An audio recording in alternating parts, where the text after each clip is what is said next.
എൻ്റെ മുമ്പിൽ പല കുട്ടികളും ലിറ്ററലി വന്നിരുന്ന് കരയാറുണ്ട്.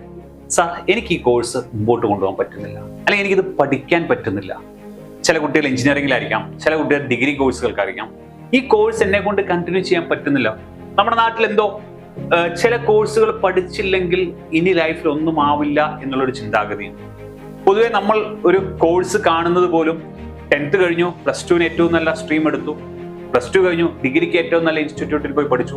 ഈ കോഴ്സുകളെല്ലാം പഠിച്ചു കഴിഞ്ഞ് ഇതിൽ കുറേ സർട്ടിഫിക്കറ്റ് എല്ലാം കിട്ടിക്കഴിഞ്ഞാൽ ഈ സർട്ടിഫിക്കറ്റ് കൊണ്ട് നാളെ ചെന്ന് കഴിഞ്ഞാൽ ഒരു ജോലി കിട്ടുമെന്നുള്ളതാണ് നമ്മുടെ ചിന്താഗതി. സത്യത്തിൽ നമുക്ക് പഠിക്കാൻ പറ്റുന്നില്ല എങ്കിൽ, ആ സ്റ്റുഡന്റിന് ആ കോഴ്സുമായി മുമ്പോട്ട് പോകാൻ പറ്റുന്നില്ല എങ്കിൽ, നമുക്ക് ഗ്രാജുവേറ്റ് ടെസ്റ്റ് എടുത്തു കഴിഞ്ഞാൽ സയന്റിഫിക്കലി നമ്മൾ എന്താണ്, നമ്മുടെ പേഴ്സണാലിറ്റിയും ആപ്റ്റിറ്റ്യൂഡും ഇൻട്രസ്റ്റും ഒക്കെ മനസ്സിലാക്കിക്കൊണ്ട് നമുക്ക് ലൈഫിൽ എങ്ങനെ മുമ്പോട്ട് പോകാമെന്ന് മനസ്സിലാക്കുകയും അതിന് പറ്റുന്ന കോഴ്സ് ഏതാണെന്ന് ചൂസ് ചെയ്തുകൊണ്ട് നമ്മൾ ജനറലി ചിന്തിക്കാറുണ്ട്, എഞ്ചിനീയറിംഗ് ജോയിൻ ചെയ്തതല്ലേ, ഇത്രയും ഫീസ് കൊടുത്തതല്ലേ.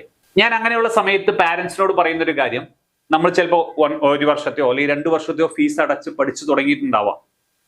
ലൈഫ് ലോങ് നമുക്ക് കരിയർ ഉള്ളതാണ്.